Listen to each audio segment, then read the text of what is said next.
Hello, Bucks fans. Welcome back to the channel. In today's video, we're going to talk about Baker Mayfield and his turnovers. It's been an issue, and we're going to hear from Thad Lewis, the quarterback's coach, today, and just really dissect his thoughts on what he talks about. And Mark, it should be interesting just to kind of dissect and see what issues lie as far as the 2025 season coming up. Absolutely. He's the quarterback. He touches the ball on every snap. So let's hear what Thad had to say. And it's a lot of good things, guys. Baker don't have to learn something new again, right? You might change a few terminology, a few things, make something better, improvements.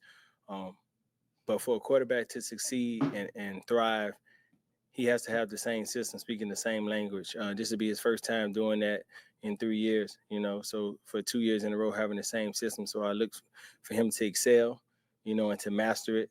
And now you can give the quarterback ownership because he's doing the same thing that he's done the year before. So that helps the offense out, especially the guy that's touching the ball every time, to be able to teach the guys and see things of how he wanted, and just go out there and play to the best of his ability. He has a chip on his shoulder no matter what. So let's talk on that first. I mean, he mentioned this is the guy, it's the first time, second time he's been in the same system and he can take ownership. And then also expanding on that, telling guys where he expects them to be on certain throws, certain formations, certain timing routes. That's something we always saw Tom Brady talking, taking the time during practice. Guys, if I'm asking you to do this, you got to go to here. Or if there's an open space, just freaking run to space. Like this is how I see it in this offense. And that's something where we're excited to see Baker get into that next level where he doesn't have to learn a whole other damn system. And now he has carryover with the same type of guys, and then you're adding more weapons to it. So the continuity is amazing, but also the ownership aspect to me is huge for Baker to actually expand on what he already knows. And Mhm. now it's mastery, right? Now he can be like, okay, this is what I expect and what I want to do on this play.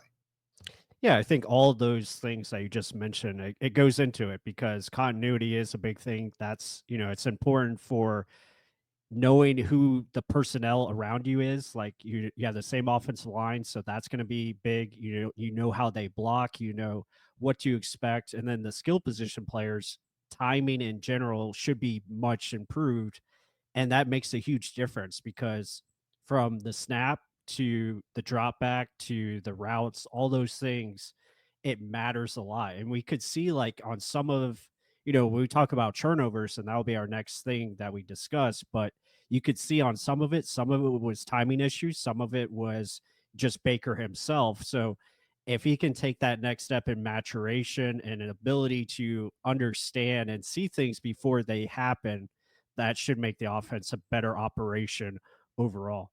Yeah, you don't need to be Superman. You don't need to be the guy front line taking the bullets. You need to be the general telling people where to go. There's a difference between the two. And once he gets older, wiser, and that's what we're going to talk about right now with the turnovers. And Thad Lewis is going to continue on, and we'll touch on it after he's done. Good, bad, and indifferent. He's always out to prove himself, but he's his own worst enemy, right? You just got to get him out of harm's way. I like his competitive nature, but I don't like it to the expense where he keep getting hit and he won't be available. He's getting older. He turned 30, so I joke with him now. Welcome to the 30 club.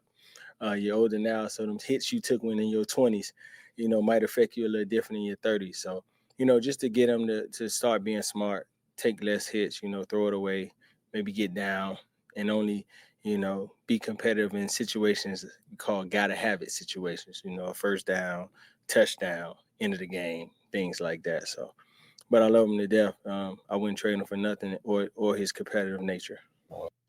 Let's talk on that before we touch on his interceptions. But like he said, gotta have it situations, situational football.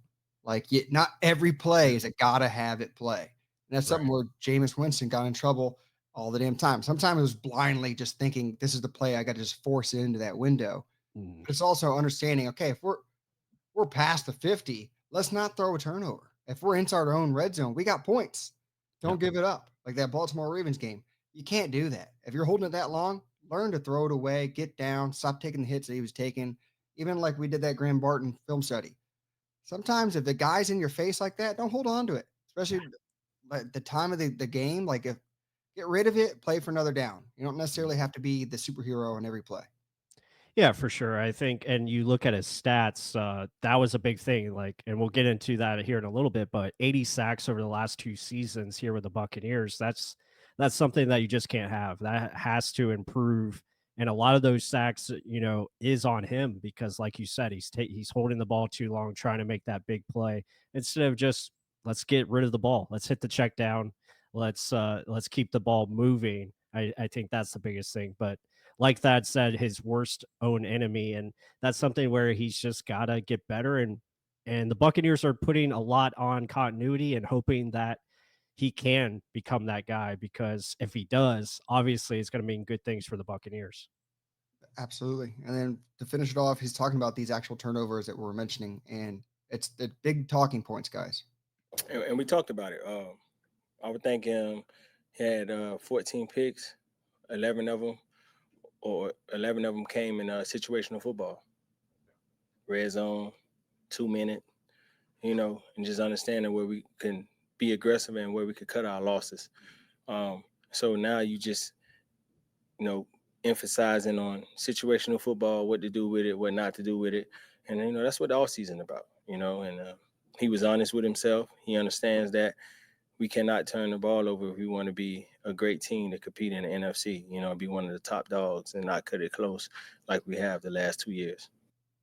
Ownership and accountability. Go ahead, boss. Yeah, that was well said, and I'll bring up his numbers. And he talked about, I think, 11 of those interceptions. It actually was 16 interceptions on the year, but 11 of them were in the red zone or in 2-minute situations. So when you have to be clutch, I think it comes down to that. And you look at, I talked about the sack numbers. That's a lot of sacks for the last 2 seasons. That has to improve. And then the interceptions, 10 in his first year, which is not bad. That's probably you could live with that.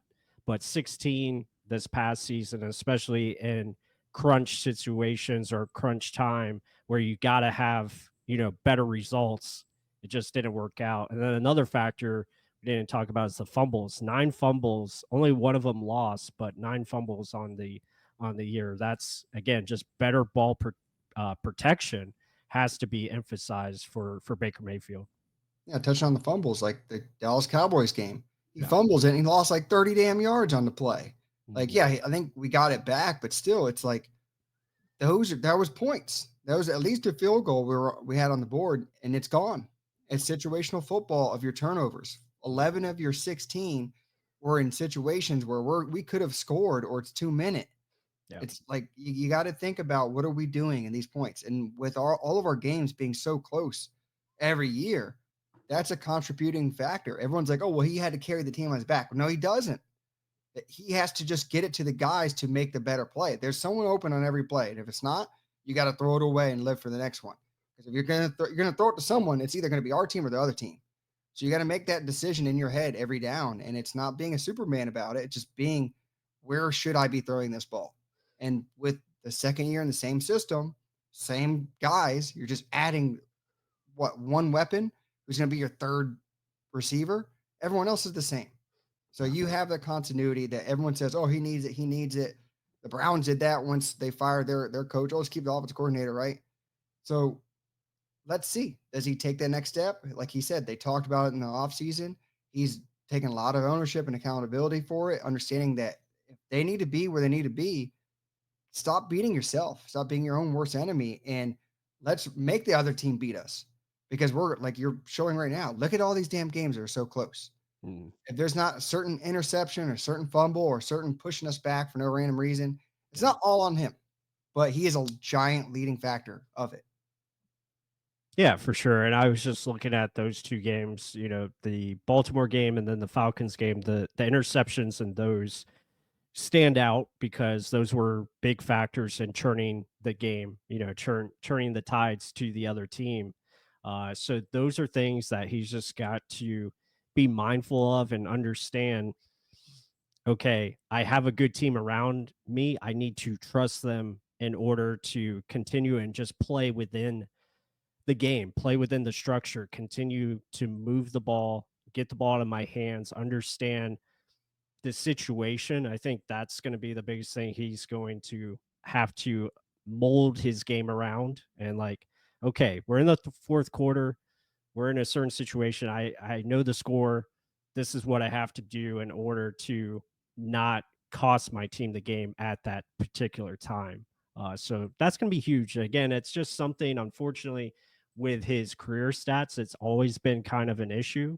You look at his best season in 2020 with the Browns, he had probably his lowest amount of turnovers. I think it was 11 total. That's including interceptions and fumbles with 11. And then other than that, it's been kind of an issue with him, 21 and 2019. And then obviously the last 2 years with the Buccaneers, 10 and 23 better, 16 and 24. So you just want to see that trend. And when you look at the fumbles, keep that fumble number down. Again, a little bit too many this past season with 9. So that's something we got to work on as a group and as a whole, got to protect the ball a lot better. And again, some of it can be protection. Maybe there was a free runner, free rusher, Right. Yeah. but a lot of it is he's trying to make that Superman play. He's trying to make that, oh, I got to put the team on my back Yeah. thing, right? Just like he said, we're all a team. We can win as a team. Doesn't necessarily have to be him doing it all. I mean, and don't think that he is who he is. Yeah, Patrick Mahomes does a lot of this stuff too, and Mhm. he doesn't get the knocks because his team wins. So let's see. Like if he just reduces it a little bit, we're not telling him to not be who he is because he's a hell of a player, a special player. It's just more be conscious of where we're at on the field, be conscious of the time, be conscious of what weapons you have to your disposal. That's Mhm. what a true quarterback is, right? We're not telling you to be Tom Brady. Tom Brady was just the superior cerebral player. Yes. We're saying to use your head a little bit more to win because you don't have to use your legs so much because you're like he said, you're over 30. We don't need you getting hurt because if you get hurt, we're not going to go nowhere. Yeah. So let's use our head a little bit more and lean on everyone else, not just put it on yourself. Mhm. Yeah, absolutely. So I think that was well said. Guys, I hope you enjoyed this video. Be sure to hit that like button, comment down below your thoughts. Can this Buccaneers offense, can Baker Mayfield find a better way of limiting the turnovers and still making the plays necessary to be that quarterback that we do love when he does make the plays? So that's going to be important. We'll hopefully see that improvement this year with better continuity and things like that, like we discussed. With that said, hope you all enjoyed it. And until the next one. Woo!